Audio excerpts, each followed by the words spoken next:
that the two of you would meet, because when I met Pastor Duggar and he told me about the changes that were going on in his community, I said, why don't you get involved? You're a church, you have property. If they're going to move your community, you should be at the table. And tell us a little bit about your story, and then how did you meet Dr. Bob?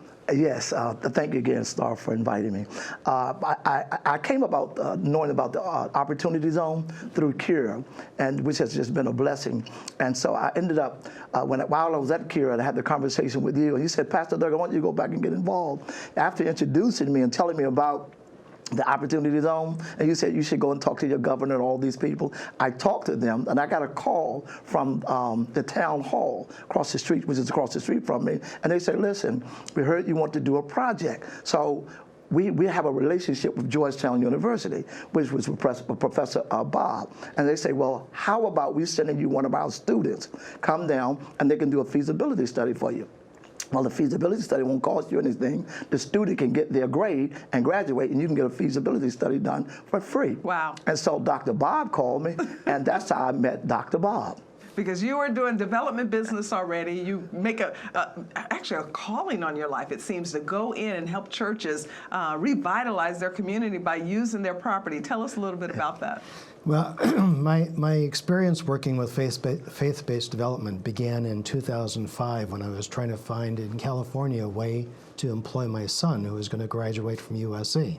Okay. And I came up with the idea of building on excess church land affordable housing because it made sense to me as a good fit. And the crisis, the recession of 2007 hit. My son had to move away to Austin, Texas to get a job, and the idea faded away until I relocated here to take over a business in Washington, D.C. And then I decided to go back into solo practice myself, and I met the EDC, the Economic Development Corporation, which introduced me to Pastor Duggar. Pastor Duggar. And then you were at Georgetown University teaching these concepts of real estate, and what a fit to have students. I want to back up, have students do the feasibility study, because I want to back up Pastor Duggar, because I think an important part of the story is that your city had determined they were going to move their town. They were going to move downtown, change the dynamics, which then put you right in the center. And what normally happens when cities try to what some call gentrify, as if it's a negative, everybody thinks we're all out of here, we got to go somewhere else. But you didn't. You came, you spoke to me, I said, why don't you try this? And as a result, now you're building what?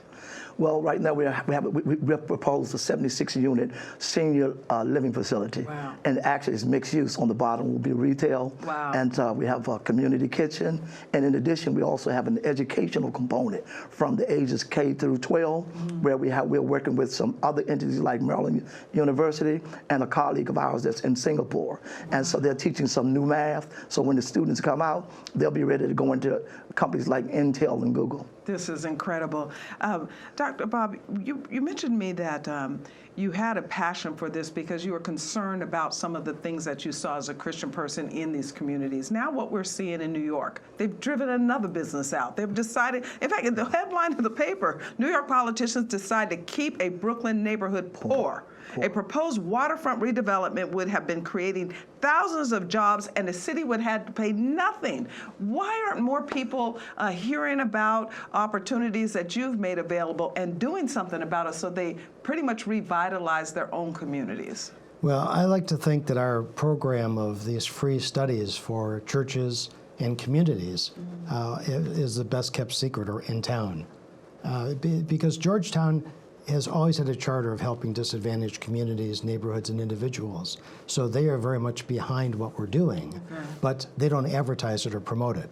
So when I came and took over the capstone program, I reached out to church groups and the agencies like the Redevelopment Agency and the Economic Development Corporation, because they know the folks that have the opportunities. And in the last 2 years, we've done 26 feasibility studies for Prince George's County alone. Wow. And the bulk of those have been faith-based development.